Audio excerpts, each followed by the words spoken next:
ನಾನು ಈಗಾಗಲೇ ತುಂಬಾ ರೀಲ್ಸ್‌ಗಳನ್ನ ನೋಡಿದ್ದೀನಿ ಅಂಡ್ ವೀಡಿಯೋಸ್‌ಗಳನ್ನ ನೋಡಿದ್ದೀನಿ. ಏನಂತ ಅಂದ್ರೆ ಜೆಪ್ಟೋದಲ್ಲಿ ಐಫೋನ್ ಅಂಡ್ ಆಂಡ್ರಾಯ್ಡಲ್ಲಿ ಪ್ರೈಸ್ ಡಿಫರೆನ್ಸ್‌ನ. ಸೊ, ಅದಕ್ಕೆ ನಾನು ಅರೌಂಡ್ ಏನಿಲ್ಲ ಅಂದ್ರೂ ಒಂದು 3 to 3 1/2 ಇಯರಿಂದ ನಾನು ಈ ಜೆಪ್ಟೋ ಆ್ಯಪ್‌ನ ಯೂಸ್ ಮಾಡ್ತಾ ಇದ್ದೀನಿ. ನೋಡೋಣ ಹೇಗಿದೆ ಅಂತ ಅಂದ್ಬಿಟ್ಟು ನಾನು ಇವತ್ತು ಆಂಡ್ರಾಯ್ಡ್ ಫೋನಲ್ಲಿ ಡೌನ್ಲೋಡ್ ಮಾಡಿದೆ. ಬಟ್ ನಂಗೆ ನೋಡಿ ನಿಜವಾಗ್ಲೂ ಶಾಕ್ ಆಯಿತು. ಯಾಕಂತ ಅಂದ್ರೆ ಐಫೋನ್‌ಗಿಂತ ಆಂಡ್ರಾಯ್ಡಲ್ಲೇನೇ ಪ್ರೈಸ್ ತುಂಬಾನೇ ಜಾಸ್ತಿ ಬರ್ತಾ ಇತ್ತು. ನೀವು ಇವಾಗ ಆಲ್ರೆಡಿ ನೋಡ್ತಾ ಇರ್ಬೋದು. ಏನಿವಾಗ ಮ್ಯಾಂಗೋ ಇದೆಲ್ಲ ನೋಡಿ ಪ್ರೈಸು. ಇಲ್ಲಿ ನಿಮ್ಗೆ ಆಂಡ್ರಾಯ್ಡಲ್ಲಿ 220 ಶೋ ಆಗ್ತಾ ಇದ್ರೆ, ಐಫೋನಲ್ಲಿ ₹151 ಬರ್ತಾ ಇದೆ. ಸೊ, ಹೀಗೆ ಸುಮಾರು ಕ್ಯಾರೆಟು ಎಲ್ಲಾದ್ರೂ ಪ್ರೈಸು ನೋಡಿದೆ. ತುಂಬ ಅಂದ್ರೆ ತುಂಬ ಪ್ರೈಸ್ ಡಿಫ್ರೆನ್ಸ್ ಬಂತು. ನನಗೆ ಇದು ನೋಡಿ ತುಂಬಾನೇ ಶಾಕ್ ಆಯಿತು ನಿಜವಾಗ್ಲೂನು.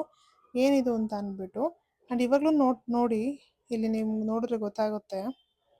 129, 129 ಇದೆ. 130, 130 ಇಲ್ಲಿ ಬಂದಿದೆ.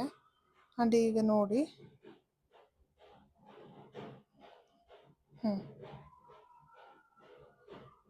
ಪೊಮೊಗ್ರನೇಟ್ 150 ಇಲ್ಲಿದೆ.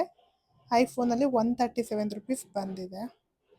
ಸೊ ಹೀಗೆ ಸುಮಾರು ಪ್ರೈಸ್ ಡಿಫ್ರೆನ್ಸ್ ನಾನು ನೋಡಿದೆ ಆಲ್ರೆಡಿ. ನನಗೆ ತುಂಬ ಏನಿದು ಅನ್ನೋ ಥರ ಆಗೋಗ್ಬಿಡ್ತು. ಇನ್ನು ವಾಟರ್ ಮೆಲನ್ ಅಂತೂ ನೋಡ್ರೆ ಇನ್ನೂ ಶಾಕ್ ಆಗೋಗ್ಬಿಡುತ್ತೆ. ₹109 ಬರ್ತಿದೆ ಆಂಡ್ರಾಯ್ಡ್ ಫೋನಲ್ಲಿ. ಐಫೋನಲ್ಲಿ ನಿಮಗೆ ₹46 ಶೋ ಆಗ್ತಾ ಇದೆ ನೋಡಿ. ಆ್ಯಂಡ್ ಬ್ಲೂಬೆರಿ ಕೂಡ ಅಷ್ಟೇ, ಅದು ಪ್ರೈಸ್ ಡಿಫ್ರೆನ್ಸ್ ಇದೆ. ಸುಮಾರು ನೋಡಿದೆ, ಸುಮಾರು ಇದೇ ಥರನೇ ಬರ್ತಾ ಇದೆ.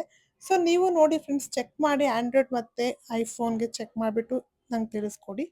ನಿಮಗೂ ಇದೇ ಥರ ಶೋ ಆಗ್ತಿದೆಯಾ ಏನಂತ ಅಂದ್ಬಿಟ್ಟು. ಬಿಕಾಸ್ ನಾನು ಅಂದರೆ ಸುಮಾರು ವರ್ಷದಿಂದ ಯೂಸ್ ಮಾಡ್ತಾ ಇದ್ದೀನಿ. ಏನು ಟೋಪಿ ಹಾಕೊಳ್ಸ್ಕೊಂಬಿಟ್ವಾ ಅನ್ನೋ ಥರ ಫೀಲ್ ಬಂದುಬಿಡ್ತು.